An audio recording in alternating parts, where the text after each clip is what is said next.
মানে যা কাণ্ড হয়েছে গত 18 মাসে এই মবতন্ত্র, হ্যাঁ, নিও ফ্যাসিজম, এইটা ইতিহাসে দেখবেন কিভাবে চিত্রিত হয়ে থাকে। সরকারের পক্ষ থেকে মব উৎসাহিত করা হয়েছে এই 18 মাস ইতিহাসে।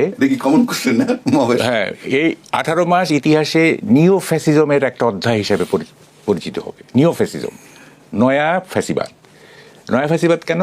গত 17 মাস ফ্যাসিবাদ ছিল, আইন শৃঙ্খলা বাহিনী ফ্যাসিবাদ কায়েম করছে, আর এবার মব ফ্যাসিবাদ কায়েম করছে এবং মব সরকারের টুল হিসাবে এই ফ্যাসিবাদ কায়েম করছে। সো ইটস এ নিও ফ্যাসিজম। কীরকম? 32 নম্বর ভাঙতে হবে, মব করো, হয়ে গেল, 32 ভেঙে গেল। বিচারপতিদের গণহারে পদত্যাগ করতে হবে, মব। তারপরে গণমাধ্যমেও তো আগুন দেওয়া হলো। হ্যাঁ, তারপরে লুকিয়ে থাকা ফ্যাসিবাদের দোসররা, এটা চিফ অ্যাডভাইজার হিমসেলফ বলছে, ওরা তো তোমাদের গ্রামেও আছে, হয়ে গেল মব। ফলে এই নিও ফ্যাসিজম মবের দ্বারা কার্যকর হয়েছে এবং এটা ডেলিভারেটলি করা হয়েছে, ইচ্ছাকৃতভাবে করা হয়েছে। কবর থেকে লাশ তোলা হয়েছে, জীবন্ত মানুষকে পুড়িয়ে দেওয়া হয়েছে। এগুলি সব হচ্ছে মবের রাজত্বে ফ্যাসিবাদ, ঠিক আছে? আর গত 17 বছর ছিল আইন শৃঙ্খলা বাহিনী ফ্যাসিবাদ কায়েম করছে। ডিফারেন্স ঠিক, এই ফ্যাসিবাদ আরো ভয়ঙ্কর, এটা পাবলিক লেভেলের ফ্যাসিবাদ, ঠিক আছে? এইটা চিহ্নিত হয়ে থাকবে। এবং মানে আমি বলি, দেখেন, দুজন নোবেল লরিয়েট না, মানে দুজন নোবেল লরিয়েট মানে তাদের মর্যাদাকে কতটা নিচে নামাইতে পারে সেইটা আমরা দেখলাম। একটা হচ্ছে আপনার ভেনিজুয়েলার মাচাদো, সে তার নোবেল প্রাইজ সেটা ট্রাম্পকে উৎসর্গ করছে। ভাবেন একবার আর কি, ট্রাম্পের মতো একটা কি বলবো মানে স্টুপিড টাইপের প্রেসিডেন্ট আর কি, যাই হোক, তাকে সে দিল আর কি না। কোথায় নামাইছে তার ব্যক্তিত্ব? আমি বলি কি, ডক্টর ইউনূস আপনার এই নির্বাচনটা ট্রাম্পের কাছে উৎসর্গ করেন, ঠিক আছে? তাইলে মানাবে ভালো, মাচাদোর সাথে একটা মিল হবে আর কি। দেখেন, মানে অ্যাপারেন্টলি মনে হচ্ছিল যে ডক্টর ইউনূস একটা আলা ভোলা টাইপের লোক, হ্যাঁ, একটা আপাত দৃষ্টি মনে হচ্ছে। আমাকে একজন খুব সুন্দর একটা কথা বলছে যে ডক্টর ইউনূস হচ্ছে ঢাকাই সিনেমার দিলদারের মতো কমেডিয়ান আর আহমেদ শরীফের মতো ভিলেন। আমার খুব ভালো লাগছে কথাটা। মানে দিলদার, আপনি সিনেমা দেখেন, ঢাকাই সিনেমা, দিলদার একজন কমেডিয়ান আছে আর কি, আর আহমেদ শরীফ একজন ভিলেন আছে। বলছে এই দুইটা সত্তা তার মধ্যে একসাথে কাজ করছে। এবং কি না হয়েছে গত 18 মাসে, হ্যাঁ, মানে কতগুলো বিদেশি লোক এনে, হ্যাঁ, কত কি সব দেখেন। একটা মানে একটু বলি, এইসব কথা কেউ বললো না কেন আমি বুঝলাম না। আশিক চৌধুরী এবং যে লুৎফি, কি না, লুৎফি সিদ্দিকি না, আশিক চৌধুরী লুৎফি সিদ্দিকি, এটা তারা কি করলো? তাদেরকে কি ওয়ার্ল্ড ইকোনমিক ফোরাম থেকে নিয়ে আসছে ইত্যাদি।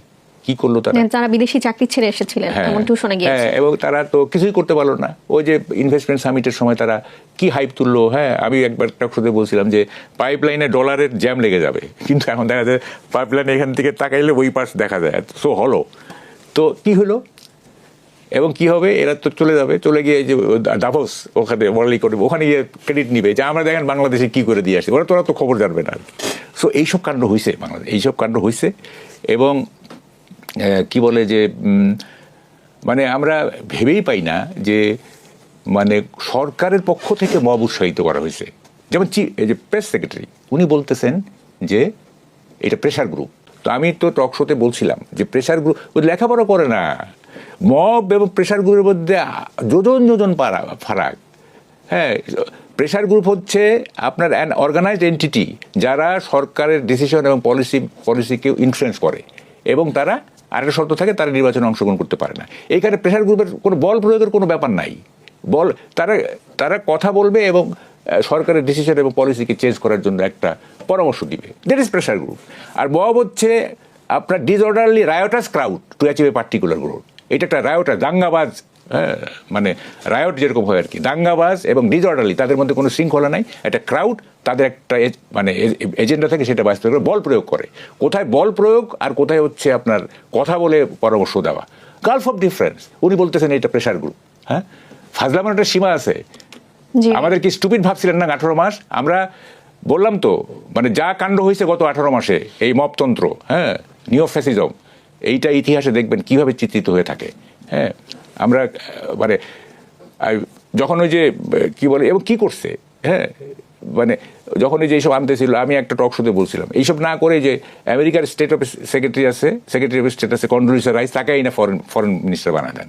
হ্যাঁ, তো Condoleezza Rice is secretary of state of America, আমি তারে আইনে বানায় দেন। এসব আশিক চৌধুরী ফৌধুরী এইসব দরকার নাই। হ্যাঁ, তো এবং মানে আমেরিকাকে সন্তুষ্ট করার জন্য এবং এইখানে মানে ফ্যাসিবা কি স্বৈরাচারের দোসরকে দমনের নামে, হ্যাঁ, আপনি তেলাপোকা মারেন, আপনি প্রজাপতি মারতেছেন কেন? হ্যাঁ, ইউ আর কিলিং বাটারফ্লাই। আপনি মারবেন তেলাপোকা, যারা ক্রাইম করছে, যারা কি বলে যে নানা রকম অপকর্ম, তাদেরকে আপনি জেলে ঢুকান, তাদের প্রসিকিউট করেন। হ্যাঁ, আপনি প্রজাপতি মারতেছেন।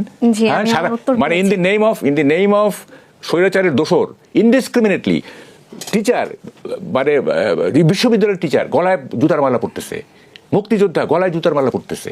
হ্যাঁ, তারপরে কিন্তু সেই যে জুতোর মালা পরানো হয়েছিল সেই চেতনা থেকে বের হয়ে কিন্তু একজন মুক্তিযোদ্ধা জয়ীও হয়েছেন আমাদের এবারের নির্বাচন। হ্যাঁ, এটা আমি তো বলি এই ইলেকশনটা হয়েছে আপনার মানে কয়েকটা ফাইট ধরতে পারবে। একটা হচ্ছে যে আপনার লিবারেল ডেমোক্রেসি ভার্সাস আল্ট্রা রাইটিজম, এখানে লিবারেল ডেমোক্রেসি জিতছে। আর একটা হচ্ছে যে আপনার মেরিটোক্রেসি বনাম থিওক্রেসি, মানে ধর্মতত্ত্ব বনাম মেধাতত্ত্ব জিতছে।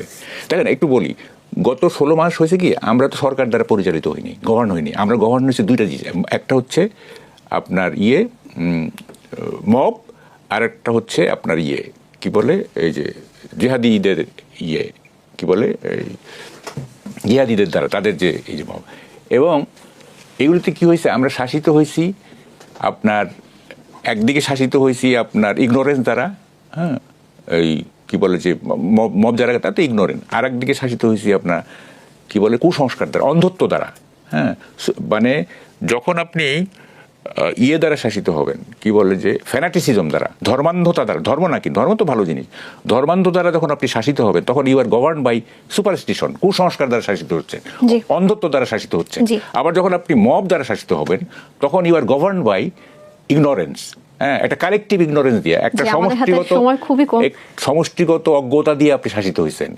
কি মর্মান্তিক! হ্যাঁ, মানে ভাষায় প্রকাশ করা যায় না।